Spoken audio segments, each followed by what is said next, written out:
जय हिंद दोस्तों, कैसे हैं आप लोग और कैसे चल रही है आपकी स्टडी। दोस्तों आज की इस वीडियो में क्या होने वाला है ये आपको थंबनेल देखकर ही मालूम चल गया होगा। ठीक है, देखिए मैं आपको बता दूं कि यदि अभी तक आपने कुछ भी नहीं पढ़ा है और एग्जाम आपके सर पे है तो इतने कम समय में आप कुछ उखाड़ नहीं सकते हो, कुछ तैयार नहीं कर सकते हो। तो आज की इस वीडियो के माध्यम से आप आराम से अपने पेपर में पास हो सकते हो। यदि अभी तक आपने कुछ नहीं पढ़ा है तो बिना पढ़े पेपर में पास होने का 4 महामंत्र ट्रिक आज की इस वीडियो में मैं आपको बताने वाला हूं। और मेरा 100% का नहीं 1000% का गारंटी है कि यदि आप पेपर में 4 ट्रिक अप्लाई करके आ जाते हो ना तो भैया कोई भी टीचर हो, कितना भी खतरनाक टीचर हो, आपको वो फेल नहीं कर सकता है। ठीक है, देखिए इन ट्रिक से आप किसी भी विषय में पास हो जाओगे। कोई भी विषय हो भैया आप पास होगे, हिंदी हो, सामाजिक विज्ञान हो या 12वीं क्लास में तो फिजिक्स हो, केमिस्ट्री हो, बायोलॉजी हो, रसायन विज्ञान हो, कोई भी सब्जेक्ट में आप यूं पास हो सकते हो। ठीक है, अभी तक कुछ नहीं पढ़े हो तो बस ये काम कर लो। हाँ मेरे भाई, बस ये काम कर लो, आपका काम बन जाएगा। ये 4 महामंत्र ट्रिक है। ठीक है, तो चलिए शुरू करते हैं। देखिए मैं पहले बता दूं वीडियो स्टार्ट करने से पहले, जो मैं ये 4 ट्रिक आपको बताने वाला हूं, ये 4 ट्रिक में है क्या। आपके पेपर में 2 प्रकार के क्वेश्चन आते हैं, एक ऑब्जेक्टिव क्वेश्चन और एक सब्जेक्टिव क्वेश्चन। ठीक है, तो पहले बार में बताऊंगा कि आपको अपने पेपर में ऑब्जेक्टिव क्वेश्चन जो ऑप्शन वाले क्वेश्चन होते हैं उनको कैसे सॉल्व करना है। फिर दूसरे बार में बताऊंगा कि आपको सब्जेक्टिव क्वेश्चन को कैसे सॉल्व करना है। ठीक है, और तीसरा बात मैं बताऊंगा मेरे भाई कि आपको पेपर में क्या ना करना है, और चौथा बात बताऊंगा आपको कि पेपर में क्या क्या करना है। ठीक है, देखिए यदि आप ट्रिक से पास होना चाहते हैं ना, ये चारों बातें बहुत अहम रोल है। ठीक है, चलिए शुरू करते हैं। देखिए हम पहले बात कर लें कि हमारा पासिंग मार्क्स कितना होता है। मैं पहले ही बता दे रहा हूं वीडियो में आगे बढ़ने से पहले कि ये वीडियो से आप सिर्फ पास हो सकते हो। आप ये सोचोगे कि ये ट्रिक आजमा के हम अभी तक हमने कुछ भी नहीं पढ़ा है और बस ये ट्रिक आजमा के हम टॉप कर जाएंगे, तब ये कभी नहीं हो सकता है। आप अच्छे नंबर से पास हो जाओगे, आप भी खुश हो जाओगे, आपके माता पिता भी खुश हो जाएंगे। तो ये वीडियो उसका काम करेगा। ठीक है, देखिए यदि आप क्लास 10 में हो ना तो आपको प्रत्येक विषय में 23 नंबर लाने होंगे, तभी आप पास हो पाओगे। और यदि आप क्लास 12 में हैं तो आपको प्रत्येक विषय में 33 नंबर लाने होंगे, तभी आप पास होगे।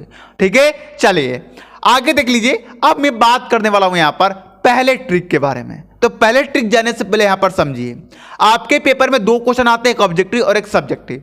पहले हम बात करते हैं कि ऑब्जेक्टिव क्वेश्चन को सॉल्व कैसे करेंगे। ठीक है, सब्जेक्टिव क्वेश्चन को मैं देखिए मैं खुद यहां पर लेके आया हूं, क्वेश्चन किस तरह करना है सारा मैं ट्रिक खुद करके बताऊंगा। एक बार दिखा दूं आपको एक झलक, कहीं आप ये ना कहें कि सर देखो ये सारा मैं लिख के लेके आया हूं, तो ये सब कुछ मैं स्वयं आपके सामने करूंगा। तो ऑब्जेक्टिव क्वेश्चन की पहले बात कर लेते हैं। देखिए पेपर में ऑब्जेक्टिव क्वेश्चन का कोई ट्रिक नहीं है। मैं क्या यार, कोई इस दुनिया का कोई भी ऐसा है नहीं इंसान है जो आपको ऑब्जेक्टिव क्वेश्चन का ट्रिक बता दे, हो ही नहीं सकता भैया इसका ट्रिक। इसमें ट्रिक क्या भैया, इसमें तो ऑप्शन मारना होता है ना भैया। ओमर सीट है तो ओमर सीट में भरो या उसका डायरेक्ट आंसर लिखो, तो इसमें कोई ट्रिक नहीं है। आपको अपने से दिमाग लगा के इसका आंसर देना है। ठीक है, अब आप कहोगे सर तब अब मतलब उसमें हम क्या कर सकते हैं सर, अगर हमें ना आए तो क्या हम कोई भी ऑप्शन मारेंगे ट्रिक? नहीं मेरे भाई, इसके बारे में हम बाद में बात करेंगे। क्या ना करे जब मैं बताऊंगा ना उसमें इसका इलाज बता दूंगा आपको। चलिए अब जो बड़े नंबर में आते हैं जिनसे आप पास होंगे उसकी बात करते हैं, तो वो है सब्जेक्टिव क्वेश्चन। यहां से आप बिल्कुल पास हो जाओगे। यहां पर कैसे आपको क्या करना है वो आज की इस वीडियो में हम बताएंगे। परिभाषा अगर आपके पेपर में आता है तो कैसे लिखना है, न्यूमेरिकल आते हैं तो कैसे लिखना है, डेरिवेशन आते हैं तो कैसे लिखना है। ठीक है, चलिए तो चलिए पहले देख लेते हैं कि अगर हमारे पेपर में जो प्रश्न ना आए उसको किस प्रकार हमें हैंडल करना है, किस प्रकार उसे हमें लिखना है। ठीक है, चलिए देखिए क्वेश्चन मैंने लिख रखा है, मोल प्रभाज किसे कहते हैं। ठीक है, ये 12वीं का क्वेश्चन है। आप 10वीं वाले सोचेंगे सर आपने हमारा क्वेश्चन नहीं लिया। भैया तुम्हें कोई क्वेश्चन आता ही नहीं है तो भैया क्वेश्चन लेने से क्या फायदा है। मैं कोई भी क्वेश्चन लूंगा, आपको समझा दूंगा, आप करके आ जाओगे। ठीक है, मैं ये वीडियो उन्हीं के लिए बना रहा हूं जो अभी तक कुछ भी नहीं पढ़े हैं। मैं बार बार बोल रहा हूं ये बात। ठीक है, अब पढ़े लिखे बच्चे कमेंट मत करने लगेंगे कि सर इससे तो कुछ नहीं होगा। नहीं भैया, होगा, बहुत कुछ होगा। जब पेपर देके आ जाओगे ना, जब रिजल्ट आएगा ना तो तुम्हें मालूम चलेगा कि क्या क्या होगा। ठीक है, देखिए मोल प्रभाज किसे कहते हैं, इस प्रकार आपके पेपर में कोई क्वेश्चन आ जाए, विलियन किसे कहते हैं, कोई भी क्वेश्चन आ जाए, बताइए भैया दृष्टिकोण किसे कहते हैं, दृष्टि दोष किसे कहते हैं, कोई भी क्वेश्चन आ जाए, आपको कैसे इसको हैंडल करना है वो मैं आपको बताता हूं। देखिए आपके सामने जब क्वेश्चन मिले सॉरी, जब आपके सामने कोई क्वेश्चन मिले तो उस क्वेश्चन में आप मेन वर्ड ढूंढिए, यानी कि वो क्वेश्चन किस चीज के बारे में पूछ रहा है। जैसे कि यहां पर मोल प्रभाज्य के बारे में पूछ रहा है, ढूंढ लिया आपने। आप क्या कीजिए कि आप यहां पर उत्तर लिखिए, उत्तर लिखने के बाद यहां पर उसका हेडिंग डालिए, जो भी मेन वर्ड है उसको यहां पर लिखिए और उसके नीचे अंडरलाइन कर दीजिए। ठीक है, समझिएगा, बहुत ध्यान से समझिएगा। ठीक है, और उसके बाद मैंने डॉट डॉट करके लास्ट में मैंने लिख दिया कहलाता है। तो आप कहोगे सर इसी तरह पेपर में करके आने हैं क्या? नहीं नहीं मेरे भाई, ऐसे नहीं करके आने हैं। अभी मैं बताता हूं, जो मेन वर्ड है उसे पहले लिख दो, फिर उसके बाद इस डॉट डॉट में आपको क्या लिखना है वो मेरे से समझ लीजिए। अगर मान लीजिए कि आप, एक एग्जांपल लेता हूं मैं, अगर मान लीजिए आप फिजिक्स का पेपर देने गए और 10वीं वालों मान जाओ कि तुम साइंस का पेपर देने गए, उसमें कोई क्वेश्चन है जो आपको नहीं आ रहा है, तो क्या करो ना, उस क्वेश्चन से रिलेटेड कोई चीज लिख दो, या उससे अगर आपको उसके बारे में मालूम है तो लिख ही दोगे। अगर उस क्वेश्चन का आंसर नहीं मालूम है तो भैया तुम्हारा फिजिक्स का किसी भी क्वेश्चन का आंसर मालूम है ना, तो उसको वहां पर लिख दो। समझ रहे मेरी बात? कोई भी क्वेश्चन का आंसर मालूम है ना, वहां पर लिख दो। और आप कहोगे सर अगर हमें कोई भी क्वेश्चन का आंसर ना मालूम हो तो क्या करेंगे? तो भैया तुम्हें किसी भी विषय का आंसर मालूम है ना, तो वहां पर लिख दो। अब आपको सर इससे बड़ा नंबर मिल जाएगा, इससे नंबर कटेगा नहीं? कटेगा नंबर भैया, क्यों नहीं नंबर कटेगा? तुम गलत लिखो तो नंबर तो कटेगा, लेकिन नंबर मिलेगा भी। ठीक है, समझ रहे हो मेरी बात? अगर मान जाओ वो 3 नंबर का क्वेश्चन है और तुम उसे खाली छोड़ के चले आए तो तुमको 0 नंबर मिलेगा, यानी कि तुम्हारा पास होने का कोई चांस ही नहीं रहेगा। लेकिन वहां पर तुम कुछ लिख के आ रहे हो तो भैया तुमको वहां पर 2 या 1 नंबर तो जरूर मिल जाएगा। ठीक है, इस तरह 2-2 1-1 नंबर कर करके तुम भैया 23 और 33 नंबर जुगाड़ के पास हो जाओगे। और इस तरह करोगे ना, पहले उसका हेडिंग डाल दो, मेन चीज जो है उसमें पूछ रहा है, उसके बाद लास्ट में कहलाता है लिख दो, और बीच में जो चीज तुम्हें मालूम है वो चीज लिख दो, तो तुम्हें आराम से 1-2 नंबर तो मिल ही जाएगा, अगर वो 2-3 नंबर का क्वेश्चन है तो। ठीक है, चलिए, कभी कभी क्या होता है पूरा का पूरा नंबर मिल जाता है। ठीक है, चलिए अब आगे बात कर ले कि ठीक है सर इस प्रकार के क्वेश्चन आएंगे तो हम कर लेंगे। अगर हमारे पेपर में न्यूमेरिकल आ गए तो हम क्या करेंगे? न्यूमेरिकल करना सबसे आसान है। ठीक है, अगर मान लीजिए ये ट्रिक आजमाते हो तो अगर मान लीजिए 5 नंबर का न्यूमेरिकल है तो भैया उसमें 2 या 3 नंबर तो आपको जरूर मिल जाएगा। ये मैं नहीं कह रहा हूं कि पूरा नंबर मिलेगा, नहीं भैया, ट्रिक से पूरा नंबर नहीं मिलता है, एक बात याद रखना, ट्रिक से पूरा नंबर आपके पेपर में नहीं मिलता है। ठीक है, मेरी बात समझ रहे हैं? ट्रिक से आपको पूरा नंबर नहीं मिलता है, वहां पर आपका नंबर कटता भी है। ठीक है, लेकिन नंबर तो कुछ मिल रहा है ना। चलिए देखिए कैसे करना, ध्यान दीजिए। एक न्यूमेरिकल है हमारे पास, 2.25 ग्राम ग्लूकोज अणुभार 180 को 25 ग्राम जल में घोलने पर हिमांक में 0.93 सेल्सियस की कमी होती है। जल के मोलल अवनमन स्थिरांक की गणना कीजिए। ठीक है भैया, ये हमारा न्यूमेरिकल है, हमें तो कुछ नहीं मालूम है, ये क्या कह रहा है ये भी नहीं मालूम है, तुम सोचोगे पेपर में। अब देखो करना क्या है, लिखना है, दिया है, ऐसे लिख देना पेपर में, दिया है। उसके बाद न्यूमेरिकल में जिस चीज का मान दिया है उसे लिख दो। जैसे कि देखो यहां पर ग्लूकोज इतना है, यानी कि ग्लूकोज का भार दिया है, देखो साफ साफ बोल रहा है भैया 2.25 ग्राम ग्लूकोज, यानी कि ग्लूकोज का भार 2.25 ग्राम है। ठीक है, इतना तो लिखने आ जाएगा ना भैया, देख देख के तो वही लिखना है। तो लिख दिया हमने यहां पर कि ग्लूकोज का भार 2.25 ग्राम है। फिर यहां पर देखो अणुभार बराबर 180 दे दिया, तो वो भी लिख दो तुम, अणु बराबर 180। ठीक है, को 25 ग्राम जल में घोलने पर, देखो यहां पर 25 ग्राम जल, यानी कि जल का ग्राम कितना भैया, तो जल का भार 25 ग्राम है, ये भी हमने लिख दिया। हिमांक में 0.93 सेल्सियस की कमी होती है, तो लो भैया ये भी हमने लिख लिया कि हिमांक 0.93 सेल्सियस की कमी होती है। अब बोला है क्या कि मोलल अवनमन स्थिरांक की गणना कीजिए, यानी कि मोलल अवनमन स्थिरांक हमें ज्ञात करना है, तो हमने इस प्रकार लिख दिया।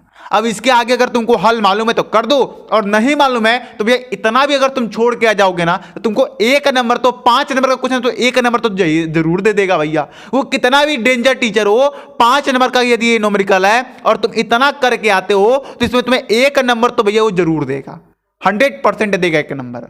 ठीक है, समझ रहे हो मेरी बात? इस प्रकार तुम्हें पेपर में न्यूमेरिकल भी करना है। चलिए अब हम बात कर ले सर केमिस्ट्री में अगर इस प्रकार के सूत्र लिखने के लिए आ जाते हैं, जैसे कि सोडियम क्लोराइड को सोडियम तथा क्लोरो से बनाइए, कैसे प्राप्त करोगे, कब क्या होता है, ये सब क्वेश्चन आते हैं ना, उस पर ही बात कर रहा हूं मैं। ठीक है, देखिए ये तो मैंने अपना से एग्जाम्पल में बहुत आसान लिया है, और ये भैया इस लेवल का पेपर में आता है, ध्यान दीजिएगा कैसे करना है। क्वेश्चन है कि सोडियम क्लोराइड को सोडियम तथा क्लोरो से बनाइए। सोडियम क्लोराइड को सोडियम तथा क्लोरो से बनाइए। आप ध्यान दीजिए। अब भैया यहां पर आपको, अरे भैया रुको, अब यहां भैया आपको यहां पर ध्यान देना है कि हमें क्या बनाना है और किससे बनाना है। जैसे कि यहां पर सोडियम और क्लोरो से हमें सोडियम क्लोराइड को बनाना है, तो जिससे बनाना है ना भैया उसको आप इधर लिखेंगे और जिसको बन गया है उसको आप इधर लिखेंगे। जैसे कि सोडियम क्लोरो से हमें बनाना है तो हमने यहां पर सोडियम और क्लोरो का सूत्र लिख दिया, और जो बना है भैया सोडियम क्लोराइड उसको हमने इधर लिख दिया। तो इस प्रकार के क्वेश्चन आप ऐसे कर सकते हो। तो ये कहोगे सर ये तो बहुत आसान क्वेश्चन है, तो हम ऐसे ही बना लेंगे तो पेपर में आएगा नहीं। तो पेपर में आएगा इस प्रकार का क्वेश्चन, देख लो इस प्रकार का क्वेश्चन आएगा। क्या बोला है, हेलो एल्केन से एल्कोहल बनाइए। ठीक है, तो भैया हमें तो आता नहीं है कि सर हमें हेलो एल्केन क्या होता है, हेलो एल्कोहल क्या होता है, हम तो अभी तो कुछ पढ़े नहीं है, तो सर हम इसे कैसे करेंगे। तो कुछ नहीं करो भैया, जब तुम्हें कुछ भी नहीं आता है तो आराम से यहाँ पे हेलो एल्केन उठाओ, तीर का चिन्ह दो और यहाँ पे एल्कोहल लिख दो, काम खत्म। अब कहोगे सर पूरा नंबर मिलेगा, भैया ट्रिक से लिख रहे हो, कोई तुम टॉपर नहीं हो कि तुम्हारा पूरा नंबर मिल जाएगा। नंबर कटेगा लेकिन कुछ ना कुछ नंबर मिलेगा। तुम सोचो अगर तुम सारे क्वेश्चन इसी प्रकार करके आते हो तो एक एक दो नंबर मिलकर तुम्हारा घड़ा भर जाएगा और तुम पास हो जाओगे। ठीक है, तो ये रहे आपके पेपर में अगर इसी प्रकार के क्वेश्चन आते हैं तो आपको कैसे करना है। अब हम बात करते हैं पेपर में क्या ना करें और क्या क्या करें। ये बहुत इंपॉर्टेंट बात होने वाली है, बहुत ही ज्यादा इंपॉर्टेंट होने वाली है मेरे भाई। तो ये दोनों चीज देख कर ही जाना आप। तो चलिए देखते हैं पेपर में क्या क्या ना करें। 6 काम बताऊंगा जिनको आपको पेपर में नहीं करनी है। ये बहुत मुश्किल कर देंगे खड़ा भैया यदि ये काम करके तुम आते हो तो। ऑब्जेक्टिव प्रश्न पहले ना बनाए। मैंने शुरू में बोला था ना कि ऑब्जेक्टिव क्वेश्चन के बारे में बात करेंगे, तो बारी उसी की है। आपको ऑब्जेक्टिव क्वेश्चन अगर नहीं आ रहा है तो आपको शुरू में नहीं बनाना है, उसको लास्ट में बनाना है। ठीक है, ऑब्जेक्टिव क्वेश्चन को शुरू में नहीं बनाना है, उसको लास्ट में बनाना है। ठीक है, लास्ट में क्या भैया कि लास्ट में तुम अगल बगल से भी देख के कर सकते हो, और नहीं अगर देखने के लिए मिल रहा है भैया तो भैया तुम लास्ट में अपना ऐसे दिमाग लगा लेना। ठीक है, काट पीट ना करें। देखो तुम तो पहला बात कि तुम ट्रिक से लिख रहे हो, अरे भैया ये बार बार ऐसे ही हो जा रहा है, इसको 1 मिनट में अभी ठीक कर देता हूं, अब नहीं होगा। काट पीट ना करें। एगो तो तुम ट्रिक से लिख रहे हो उसमें भी तुम काट पीट करोगे तो भैया और टीचर बमक जाएगा, जो 1-2 नंबर दे रहा है ना वो भी नहीं देगा। राइटिंग सही है नहीं है कोई बात नहीं है, लेकिन काट पीट मत करो। ठीक है, मेरा भी राइटिंग कोई सही नहीं है भैया, लेकिन हम तभी भी काट पीट नहीं करते हैं, इसीलिए अच्छा थोड़ा दिखता है, नहीं तो मेरा भैया गैल गुजर राइटिंग है। प्रश्न संख्या ना भूले, प्रश्न संख्या जरूर डाले। जैसे मान लो तुम पहला का उत्तर लिख रहे हो तो पहला क्वेश्चन वहां पर डाल दो, तभी उत्तर उसका लिखो, नहीं तो बच्चे डायरेक्ट उत्तर ही लिख के आ जाते हैं। तो भैया उसको मालूम कैसे चलेगा कि तुम किस क्वेश्चन का आंसर लिख रहे हो, तो क्वेश्चन नंबर जरूर डालें। ठीक है, गाली या अशब्द का प्रयोग ना करें। कुछ बच्चे पढ़े लिखे नहीं होते हैं, वो सोचते क्या मैं उसकी मां की गाली दे दूंगा तो वो जरूर नंबर देगा। अरे भैया वो तुम पर और गुस्सा हो जाएगा, और तुम्हें जो नंबर दे रहा था ना वो जानबूझ के तुमको फेल कर देगा। ठीक है, तो गाली ना दें।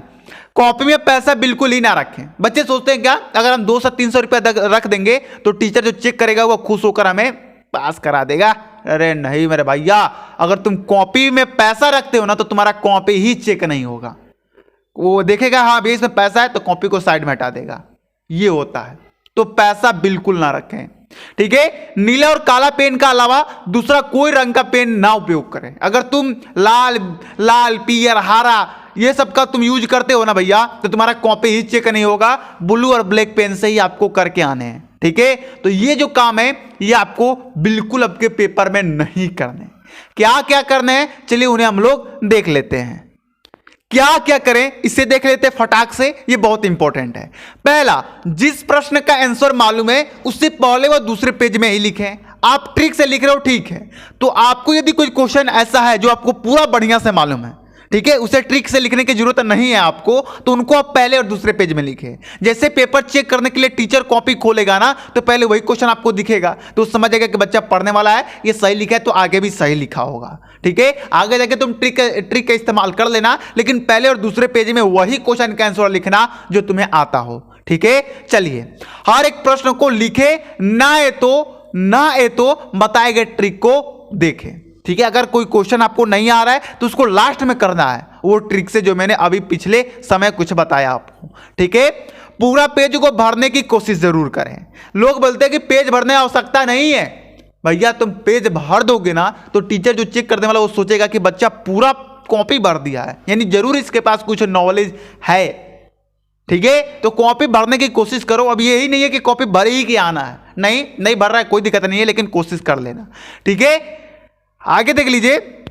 पेपर देने से पहले या ये वीडियो एक बार और जरूर देखें। आप अभी ये वीडियो देख रहे हो, ठीक, तो अगर मान लो तुम्हारा कल पेपर है तो आज इस वीडियो को एक बार और तुम देख लो। पेपर देने से पहले ये वीडियो एक बार जरूर देखें।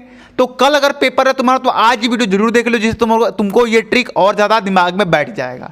किस तरह करके आना है ये एक बार तुम्हें और मालूम चल जाएगा। ठीक है, चलिए अपने स्कूल पर सबसे पहले पहुंचने का कोशिश करें। ये बात याद रखना, अगर ज्यादा ही सेंटर दूर है तो कोई बात नहीं, लेकिन अगर सेंटर पास में है ना तो जल्दी पहुंचने की कोशिश करना। पुराना ही पेन का प्रयोग करें, नया पेन कोई भी खरीद के ना ले जाए। एग्जाम के 10 दिन पहले ही कोई नया पेन खरीद के उसको चला लो और उसके बाद वो पेन ले जाओ। ठीक है, घर से कुछ खाकर जरूर जाए भैया, घर से जरूर कुछ खा के जाना, भरपेट खाना खा के जाना। वहां पे जानते हो क्या होता है भैया, खाली पेट रहोगे, पेट में एक अलग ही दर्द उठी जाएगी ना, तुम्हें वहां पर ध्यान देने के लिए मिलेगा, पेट ही तुम्हें परेशान कर देगा। तो खा के जरूर जाइए, मेरे साथ हो चुका है इसलिए मैंने लिखा है। पेपर एक दिन पहले अच्छे से नींद ले। जैसे कल पेपर है तो आज थोड़ा बढ़िया से रेस्ट लो। ठीक है, क्योंकि कल तुम्हें वो रेस्ट आराम देगा। ठीक है, चलिए अपने माता पिता और गुरु का आशीर्वाद जरूर ले मेरे भाई, ये तो भूलना नहीं है। तो आज का वीडियो कैसा लगा आपको कमेंट करके बताने हैं। और मेरे भाई ये ट्रिक बताने में मुझे अभी मैं आपको बता दूं कि ये वीडियो कब बना रहा हूं ये मैं आपको बता नहीं सकता। ठीक है, आप समझो कि आपके लिए मेहनत बहुत की जा रही है। तो भैया आप वीडियो को लाइक करने में जाता क्या यार, लाइक जरूर कर देना। ठीक है, चलिए मिलते हैं अगली वीडियो में। जय हिंद, जय भारत।